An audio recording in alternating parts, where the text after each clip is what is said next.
Hello. അപ്പോൾ ഇന്നത്തെ lunch നമുക്ക് ചോറെടുക്കാം.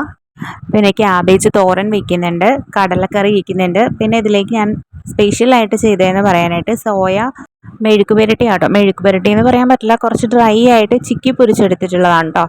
ഇതിൻ്റെ റെസിപ്പി ഞാൻ ഈ വീഡിയോയിൽ തന്നെ കാണിക്കുന്നുണ്ട് കേട്ടോ. പിന്നെ എടുക്കുന്നത് പാവയ്ക്ക കറിയാണ്. പാവയ്ക്ക കറിയല്ല, പാവയ്ക്ക മെഴുക്ക് പുരട്ടി. പാവയ്ക്കയും ഇതുപോലെ വറുത്തെടുത്തിട്ടുള്ളതാണ്. അപ്പോൾ ഇത്രയേ ഉള്ളൂ കേട്ടോ ഇന്നത്തെ ലഞ്ചിൻ്റെ കറികൾ.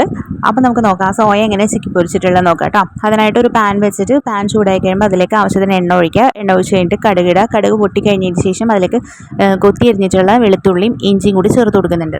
അതൊന്ന് വരിഞ്ഞ് വരുമ്പോഴത്തേക്കും ചെറുതായിട്ട് അരിഞ്ഞു വെച്ചിട്ടുള്ള ഒരു വലിയ സവാള എടുത്തിട്ടുണ്ട്. അതിലേക്ക് ഒരു പച്ചമുളക്, എരിവുള്ള ഒരു പച്ചമുളക് ഇട്ട് കൊടുത്തിട്ടുണ്ട്. കുറച്ച് മല്ലിയില ഇട്ട് കൊടുത്തിട്ടുണ്ട് കേട്ടോ. എന്നിട്ട് ആ സവാളയും കൂടി നന്നായിട്ട് വഴച്ചെടുക്കണം.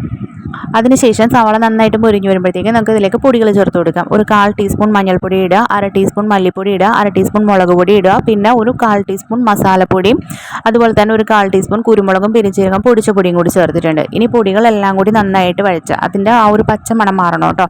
അതുവരെ നന്നായിട്ട് വഴച്ച് മുരിച്ചെടുക്കാം.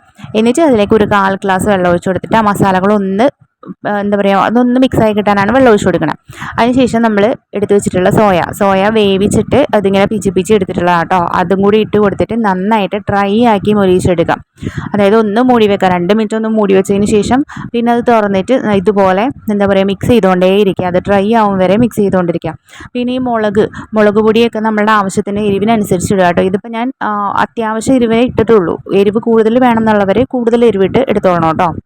അതുപോലെ സവാള വഴറ്റിയ സമയത്ത് തന്നെ അതിലേക്ക് ആവശ്യത്തിന് ഉപ്പ് ചേർത്ത് കൊടുത്തിട്ടുണ്ടായിരുന്നു കേട്ടോ. അത് പറയാൻ വിട്ടുപോയി. അപ്പോൾ അതാ നമ്മുടെ സോയ ചിക്കി പൊരിച്ചത് റെഡി ആയിട്ടുണ്ട് കേട്ടോ. പിന്നെ ഇതിലേക്ക് നമുക്ക് വേണമെങ്കിൽ തക്കാളിയോ സോസോ അങ്ങനെ എന്ത് വേണമെങ്കിലും ചേർത്ത് കൊടുക്കാം കേട്ടോ. ഫ്ലേവറിനനുസരിച്ച് അതൊക്കെ ചേർത്ത് കൊടുക്കാം. ഞാൻ ഇതിപ്പോൾ പെട്ടെന്ന് റെഡിയാക്കി എടുത്തതാണ്, അപ്പോൾ അതൊന്നും ചേർത്തിട്ടില്ല. പക്ഷേ നല്ല ടേസ്റ്റായിട്ട് ഇതിങ്ങനെ ചെയ്യാനായിട്ട്. പിന്നെ ഇത് നല്ല ഡ്രൈ ആക്കി തന്നെ നമ്മൾ എടുക്കണം കേട്ടോ. എടുക്കുമ്പോൾ കുറച്ച് എരിവ് വേണമെങ്കിൽ എരിവ് മുന്നിലുള്ളത് കുറച്ചുകൂടി നന്നായിരിക്കും. അപ്പോൾ എല്ലാവരും ചെയ്ത് നോക്കണം കേട്ടോ. നല്ല ടേസ്റ്റായിട്ടോ ഇത് കഴിക്കാനായിട്ട്. Thank you.